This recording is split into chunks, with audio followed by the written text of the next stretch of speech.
Daily bread Bible facts. యేసుక్రీస్తు పునరుద్ధానం తరువాత భూమి మీద 40 రోజులు ఎందుకు ఉన్నాడు? యేసుక్రీస్తు 40 రోజులలో ఏం చేశాడు?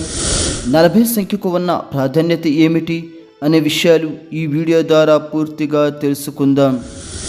నిజంగా మానవుడికి కావలసింది యేసుక్రీస్తు యొక్క శిలువ మరణం మరియు ఆయన పునరుద్ధానం. శిలువ మరణం ద్వారా మానవుడికి పాప విమోచన కలుగుతుంది, అంటే రక్షణ దొరుకుతుంది. పునరుద్ధానం అనేది మానవుడు కూడా యేసులాగా పునరుద్ధానం పొందుతాడని తెలియజేస్తుంది. ఇటువంటి ఘనమైన అత్యున్నతమైన రక్షణకరమైన కార్యం చేసిన తరువాత యేసు వెంటనే ఆరోహణం అయ్యి వెళ్ళిపోవచ్చుగా, కానీ 40 రోజులు ఎందుకు ఉన్నాడు అనే విషయాలు ఇప్పుడు పూర్తిగా తెలుసుకుందాం. కావున ఈ వీడియోను చివరి వరకు వీక్షించి లైక్ చేసి సబ్స్క్రైబ్ చేసుకోగలరు. ముందుగా యేసుక్రీస్తు భూమి మీద 40 రోజులు ఉన్నాడన్న లేఖనం పరిశీలిద్దాం. అపోస్తుల కార్యములు 1వ అధ్యాయము 3వ వచనం. ఆయన శ్రమపడిన తరువాత 40 దినముల వరకు వారి కగపడుచు దేవుని రాజ్య విషయములు గూర్చి బోధించుచు అనేక ప్రమాణములను రుజువులను చూపి వారికి తన్ను తాను సజీవునిగా కనబరుచుకొనెను. ఈ లేఖనం ప్రకారం యేసుక్రీస్తు పునరుద్ధానం తరువాత భూమి మీద 40 రోజుల వరకు ఉండి అనేక మందికి కనబడి వారికి దేవుని రాజ్యం గురించి బోధించుచు రుజువులను చూపించినట్టుగా వ్రాయబడింది. అలాగే ఈ 40 రోజులలో యేసుక్రీస్తు ఏం చేశాడో కూడా ఈ లేఖనంలో స్పష్టంగా వ్రాయబడింది. కావున ఈ లేఖనం ఆధారంగా అసలు యేసుక్రీస్తు 40 రోజులు ఎందుకు ఉన్నాడో పాయింట్స్ వైజ్ తెలుసుకుందాం. 1. తన పునరుద్ధానం నిజమని నిరూపించడానికి యేసు 40 రోజులు ఉన్నాడు. ఎందుకంటే యేసుక్రీస్తును పునరుద్ధానం తర్వాత అనేక మంది చూశారు.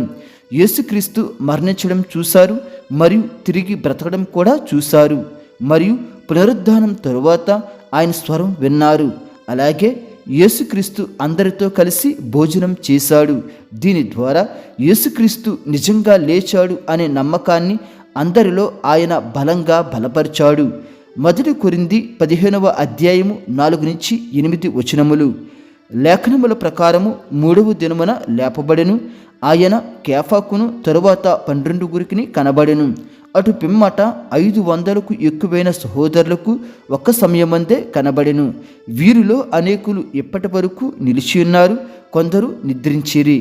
తరువాత ఆయన యాకోబుకును అటు తరువాత అపోస్తులకందరికీ కనబడెను. అందరికీ కడపట అకాలమందు పుట్టినట్టున్న నాకును కనబడెను. ఈ మాటలు పౌలు పలికినవి. ఈ లేఖనంలో యేసుక్రీస్తు 3వ దినాన లేచిన తరువాత ఎవరికి కనిపించాడో పౌలు తెలియజేస్తున్నాడు.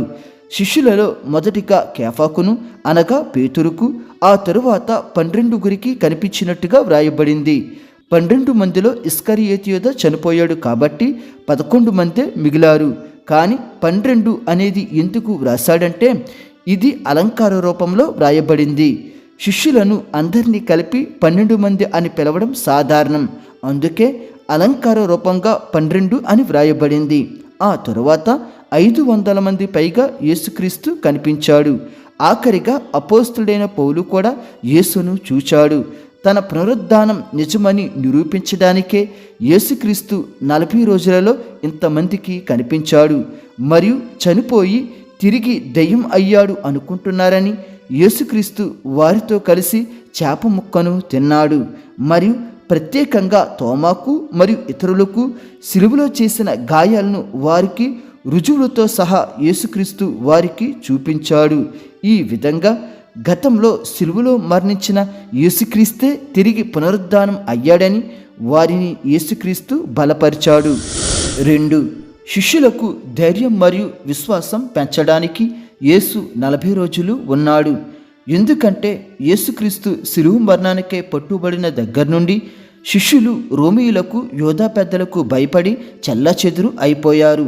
పైగా ఒక ఇంటిలో ఉంటూ తలుపులు గట్టిగా బిగించుకుని భయాందోళనలో ఉన్నారు.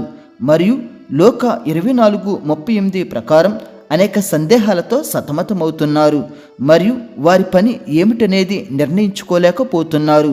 అటువంటి సమయంలో యేసుక్రీస్తు వారి దగ్గరికి వెళ్ళి వారిని బలపరిచాడు, ధైర్యం కలగజేశాడు. యోహాను 20:19 మరియు యోహాను 20:26లో మీకు సమాధానము కలుగునుగాక అని వారిని ధైర్యపరిచాడు. సమాధానము అంటే శాంతి కలుగునుగాక అని యేసు అన్నాడు. మరియు యోహాను 21:16 ప్రకారం పేతురును తిరిగి పునరుద్ధరించాడు. ఈ విధంగా యేసుక్రీస్తు 40 రోజులలో శిష్యులతో గడపడం వల్ల వారిలో ధైర్యం నింపబడింది. ఇక సిలువ సువార్త వ్యర్థం కాకూడదు అని జీవిత ధ్యేయంగా పెట్టుకుని ప్రాణత్యాగాలకు శిష్యులు సిద్ధమయ్యారు. మరియు కుటుంబాలను, ఆస్తిపాస్తులను, తమ వృత్తులను వదులుకుని దేవుని సేవ చేయడానికి మానసికంగా సిద్ధమయ్యారు. అందుకే శిష్యులలో మనోధైర్యం నింపడానికి యేసుక్రీస్తు భూమి మీద 40 రోజులు ఉన్నాడు. 3. ముఖ్యమైన బోధలు చేయడానికి యేసు 40 రోజులు ఉన్నాడు.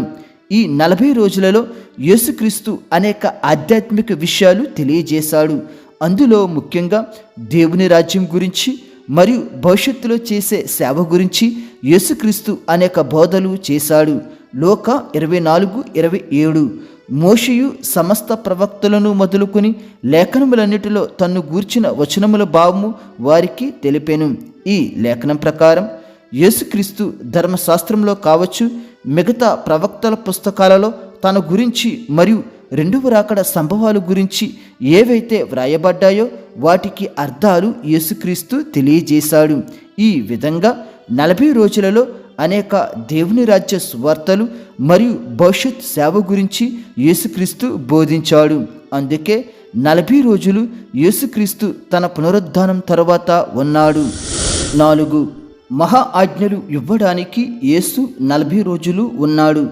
ఆ మహా ఆజ్ఞలు ఏమిటంటే మార్కు 16:15 ప్రకారం మీరు సర్వలోకమునకు వెళ్ళి సర్వసృష్టికి సువార్తను ప్రకటించుడి. మరియు మత్తయి 28:19 ప్రకారం మీరు వెళ్ళి సమస్త జనులను శిష్యులనిగా చేయుడి. తండ్రి యొక్కయు, కుమారుని యొక్కయు, పరిశుద్ధాత్మ యొక్కయు నామములోనికి వారికి బాప్తిస్మమిచ్చుచు. అలాగే 24:47 ప్రకారం యెరూషలేము మొదలుకొని సమస్త జనములలో ఆయన పేరట మారు మనసును, పాపక్షమాపణయు ప్రకటింపబడిననియు వ్రాయబడి ఉన్నది. ఈ విధంగా శిష్యులకు యేసుక్రీస్తు మహా ఆజ్ఞలు 40 రోజులలో తెలియజేశాడు. నిజంగా శిష్యులు ఈ మహా ఆజ్ఞలను జీవిత లక్ష్యంగా మలుచుకున్నారు. 5. పరిశుద్ధాత్మ వాగ్దానం ఇవ్వడానికి యేసు 40 రోజులు ఉన్నాడు. లూకా 24:49 ప్రకారం ఇదిగో నా తండ్రి వాగ్దానము చేసినది మీ మీదికి పంపుచున్నాను, మీరు పైనుండి శక్తి పొందు వరకు పట్టణంలో నిలిచి ఉండుడని వారితో చెప్పెను. మరియు యోహాను 20:22 ప్రకారం ఆయన ఈ మాట చెప్పి వారి మీద ఊది పరిశుద్ధాత్మను పొందుడి. మరియు అపోస్తులు 1:5 ప్రకారం కొద్ది దినముల్లోగా మీరు పరిశుద్ధాత్మతో బాప్తిస్మము పొందుదరనెను. ఈ విధంగా 40 రోజులలో యేసుక్రీస్తు పరిశుద్ధాత్మ వాగ్దానం ఇచ్చాడు. నిజంగా పెంతెకోస్తు పండుగ దినాన మేడగదిలో ఉన్నవారు పరిశుద్ధాత్మను పొందుకున్నారు. 6. పరలోక ఆరోహణానికి సిద్ధపడడానికి యేసు 40 రోజులు ఉన్నాడు. 40 రోజుల తరువాత యేసు ఆరోహణం అవ్వడం అనేది భూమి మీద ఆయన సేవ పూర్తి అయ్యిందన్న అర్థాన్ని సూచిస్తుంది. లూకా 24:51 వారిని ఆశీర్వదించుచుండగా ఆయన వారిలో నుండి ప్రత్యేకింపబడి పరలోకమునకు ఆరోహణుడాయెను. మరియు అపోస్తలులు 1:9 ప్రకారం ఈ మాటలు చెప్పి వారు చూచుచుండగా ఆయన ఆరోహణమాయెను. ఈ విధంగా శిష్యులను బలపరచడానికి, రాజ్య సువార్తలు బోధించడానికి, పునరుద్ధానం నిజమని నిరూపించడానికి, మహా ఆజ్ఞలు ఇవ్వడానికి యేసుక్రీస్తు 40 రోజులను ఉపయోగించుకుని పూర్తిగా ఆయన సేవ పూర్తి చేసి పరలోకానికి ఆరోహణం అయ్యాడు. ఈ 40 అనే సంఖ్యకు ఆధ్యాత్మిక అర్థం ఏమిటంటే 1 పరీక్ష, 2 సిద్ధపాటు, 3 మారుమనసు కాలం. ఇవి అందరిలో కలిగించడానికే యేసుక్రీస్తు పునరుద్ధానం తరువాత భూమి మీద 40 రోజులు ఉన్నాడు. దేవుడు మిమ్ములను, మీ కుటుంబములను దీవించునుగాక. ఆమేన్.